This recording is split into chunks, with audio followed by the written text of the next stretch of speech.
सभी भाई बहनों को श्री ज्ञानानंद जैन सभा लुधियाना की तरफ से सादर जय श्रीकर। यह विशेष सभा श्री आत्मानंद जैन महासभा के तत्वाधान श्री आत्मानंद जैन सभा लुधियाना के द्वारा आयोजित है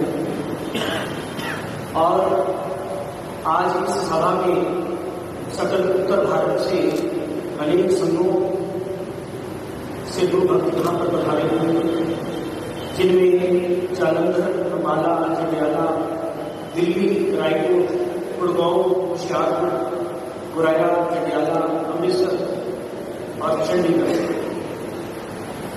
आदि अनेक स्थानों से इसके अतिरिक्त भी और लोगों से आए होंगे, तो उनका सादर अभिनंदन है और स्वागत है। आज की विशेष बैठक, जैसा कि आप सबको विदित ही है कि किस मुद्दे पर है, लेकिन फिर भी एक इंट्रोडक्शन के तौर पर मुझे शांतिपुत्र आचार्य भगवत श्रीमती नित्यानंद सुरी जी द्वारा अनुमोदित प्रयास प्रवर श्री चिलन विजय जी महाराज साहब के द्वारा लिखित और श्री विजय वल्लभ साधना केंद्र जयपुरा के द्वारा एक पुस्तक का प्रकाशन हुआ है, जिसका नाम है महावीर पाठ परंपरा।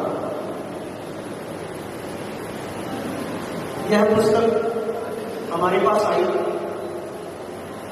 उसको हमारे इतिहासकारों ने, हमारे संस्थापकों ने और वरिष्ठजनों ने देखा तो उसमें कुछ त्रुटियां हमको लगी। मुख्य तौर पर उन त्रुटियों का मैं जहां जिक्र करना चाहूंगा। इस पुस्तक के अंदर परमात्मा श्री महावीर स्वामी जी की पाठ परंपरा का उल्लेख है। प्रथम गणधर पटधर श्री सुधर्मा स्वामी जी से लेकर 77वें पटधर, उनका जीवन का, प्रत्येक पटधर के जीवन का संक्षिप्त विवरण है और चलते चलते 76वें पटधर श्री विजय सुरी जी का इसमें उल्लेख है। उसके बाद 77वें पटधर के रूप में आचार्य श्री विजय नित्यानंद सुरी जी का वर्णन किया गया है। इसमें पन्ना नंबर 291 पर कुछ यूं लिखा गया है कि आचार्य नित्यानंद सुरी जी महाराज साहब के 2002 ईस्वी सन में देवलोक गमन से संघ में व्याप्त शून्यता की परिपूर्ति हेतु समुदाय बढ़ी आचार्य चंद्र सुरेश्वर जी महाराज साहब के शुभ आशीर्वाद, अनेक श्रवण श्रवणों के आग्रह और विविध संघों की भाव दीनी निरंती को स्वीकार कर पौष की छठ विक्रम संवत 2061 के शुभ दिन विजय वल्लभ स्मारक दिल्ली की दरिया दरा पर आचार्य नित्यानंद सुरेश्वर जी के क्रमिक पटधर के रूप में उन्हें विभूषित किया गया और समाना पंजाब में उनकी गच्छाधिपति पदवी मिली। ऐसा हम मानते हैं कि हर एक अपनी पुस्तक लिखता है अपनी परंपरा की और उसमें अपने ढंग से उसका उल्लेख करना भी चाहिए। लेकिन यहां पर जो विवाद का विषय आया कि आचार्य श्री विजय सुरी जी के देवलोक गमन के बाद व्याप्त शून्यता की परिपूर्ति हेतु, व्याप्त शून्यता की परिपूर्ति हेतु हम सब जानते हैं कि ईस्वी सन 2002 के अंदर परम पूज्य भावी पटधर श्रीमती जी रत्नाकर सुरेश्वर जी महाराज साहब ने इस कार्यभार को संभाला। जब गुरु नित्यानंद सुरी जी का देवलोक गमन हुआ तो उसके बाद ये कैसी शून्यता व्याप्त हो, इसका हम यहाँ पर चर्चा करेंगे। हमारे जो प्रमुख वक्ता हैं इस पर आपसे बात करेंगे, वार्तालाप करेंगे और आपका हम मंतव्य भी जानेंगे कि ये कैसी शून्यता व्याप्त हो। थोड़ा सा हम पीछे की ओर चलते। परमात्मा श्री श्रवण भगवान महावीर स्वामी जी की पाठ परंपरा, इस पर थोड़ा सा उल्लेख करूं, जो ज्ञान की शून्यता की परिपूर्ति हेतु इसका उल्लेख हमारे प्रमुख वक्ता ही करेंगे।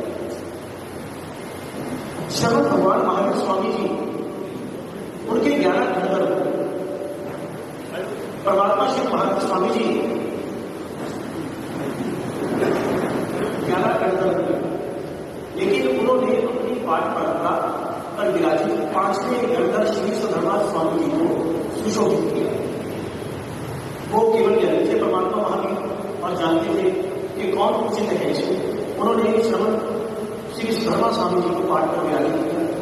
परमात्मा श्री महावीर स्वामी जी की पाठ परंपरा के लिए गणधर 11 में से 9 उनकी हयाती में यानी मौजूदगी में ही स्वर्गवासी में यानी देवलोक गमन करते मोक्ष को प्राप्त। गौतम स्वामी जी और सुधर्मा स्वामी जी भी उनके बाद में रहे और परमात्मा जानते थे कि इनका आयुष्य लंबा है और उन्हीं को हमने पटकर की पदवी देनी है। और इसी के साथ एक नियम है कि कोई भी केवल ज्ञानी को पटकर की पदवी नहीं दी जाती, ऐसा नियम है। ऐसी भी व्यवस्था है कि प्रत्येक गणधर की अपनी एक शिष्य परंपरा होगी और उसके निर्माण के बाद उसकी शिष्य परंपरा अन्य गणधर भगवंतों की परंपरा में चली जाती है। ऐसा ही हुआ और सारी की सारी परंपराएं सुधर्मा स्वामी जी की पाठ परंपरा में आ गई। ऐसी अगर और कोई व्यवस्था होती तो हमारे पास सिर्फ सुधर्मा स्वामी जी की नहीं, अनेक गणधर भगवंतों की परंपराएं आ गई। सुधर्मा स्वामी जी की इस पाठ परंपरा में अनेक महाप्रभाव आचार्य हुए, जिनमें जम्मू स्वामी जी, श्रृंगल सुरी जी, मानदेव सुरी जी, जिन्होंने भक्तावत सूत्र की रचना की, मानदेव सुरी जी जिन्होंने के शांति पाठ की रचना की, और अनेक आचार्य भगवत इस पर विराजित हुए। यहाँ ये कहना भी अनुचित नहीं कि इन परंपराओं के अंदर अनेक और गच्छों की भी स्थापना हुई। हमारा गच्छ तपा गच्छ, इसके अतिरिक्त खरतर गच्छ, विमल गच्छ, पार्श्व गच्छ, ऐसे 4 गच्छ मूल रूप से। और तपा गच्छ की स्थापना आचार्य श्री जगचंद्र श्री जी महाराज साहब के समय में, जो महान तपस्वी थे और उनकी तप की विरुद्ध किया गया था, उनको सुशोभित किया गया था, उनके नाम से तपा गच्छ का ये परंपरा हमारे पास चली आ रही है, जिसके अंदर आगे और गच्छ चलते चले गए। एक वड़ गच्छ का यहां पर उल्लेख करना चाहूंगा। वड़ गच्छ के अंदर यानी वड़ वृक्ष के नीचे उस गच्छ की स्थापना हुई और उसके 84 आचार्य थे। 84 आचार्यों के ही 84 अलग अलग गच्छ बने। ये मात्र इसलिए कह रहा हूं कि ये गच्छ की परंपराएं अनेकों वर्षों से, सालों साल से, सैकड़ों सालों से बनती चली आई है, लेकिन सब अपने अपने नामों के साथ, कहीं कोई विरोधाभास नहीं, कहीं कोई गैर नहीं, अपनी अपनी परंपरा, अपना अपना गच्छ, अपने अपने साधु, लेकिन सभी श्रवण भगवान महावीर स्वामी जी के शरीर करें। इसी प्रकार से विजयानंद श्री महाराज साहब उससे पहले 7-8 उपन्यास प्रबलों में इस पाठ परंपरा को संभाला और दूसरे राज्य के बाद आचार्य श्री विजयानंद श्री महाराज साहब आचार्य के रूप में इस पटकर पर आए। एक और उल्लेख उसका हम बाद में जिक्र करेंगे। विजयानंद श्री महाराज साहब के बाद कमल श्री या वल्लभ श्री, इसका भी एक बहुत विवाद आता है। मैं इसको बात को लंबा नहीं करूंगा, आगे इसकी हम बात कर सकते हैं। श्रीमद विजयानंद श्री महाराज साहब, उनको पदवी लाहौर में दी गई, सकल समाज संघ ने दी और उनकी दीक्षा के 34 वर्ष बाद, जबकि उनकी आयु कुल 54 वर्ष की। जब वहां से वल्लभ श्री महाराज को पटकर यानी आचार्य की पदवी दी गई तो वो वल्लभ समुदाय के नाम से प्रसिद्ध हुआ। आत्म समुदाय की नहीं, आत्म कमल, आत्म और भी परंपराएं चलती हैं। यहां वल्लभ समुदाय का ही जिक्र आता है। विजयानंद श्री महाराज साहब के ऐसे वर्णन आते हैं कि अपनी हयाती के अंदर ही कांति विजय जी ने एक बार प्रश्न किया कि आप इतने ज्ञानवान हैं, आप ही वैसे बहुत सुधारने वाला है। तो उन्होंने जिक्र किया कि मुझे तो वल्लभ ने ये बात लिखी है। ये उनका पत्र प्रकाशित है और पुस्तक भी हमारे पास मौजूद है।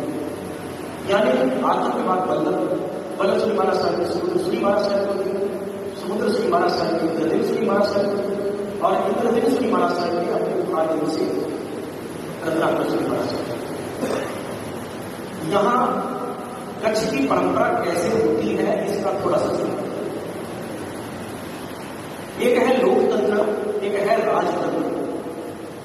लोकतंत्र जिस प्रकार से हमारे भारतवर्ष लोकतंत्र को मानता है, हम सब वोटिंग करके अपना सांसद चुनते हैं, सांसद आगे जाकर प्रधानमंत्री बनाते हैं। जिस प्रकार से ये व्यवस्था है ये लोकतंत्र के अंतर्गत आती है।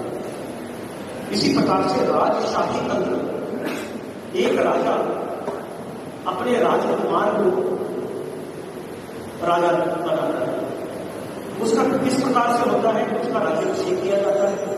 राजा अपने राजकुमार का राज्याभिषेक करवाता है और मंच से नीचे उतरकर अपने भावी राजा को उस गद्दी पर बिठाता है और उसको सलाम करता है।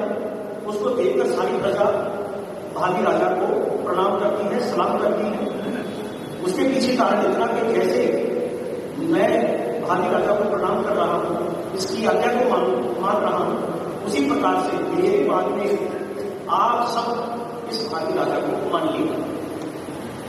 मैंने ये वर्णन पढ़ा है कि आचार्य वल्लभ श्री महाराज साहब जब आचार्य समुद्र श्री महाराज को बदली थी तो वो मंच से नीचे उतरे और आचार्य समुद्र श्री महाराज साहब को प्रणाम किया।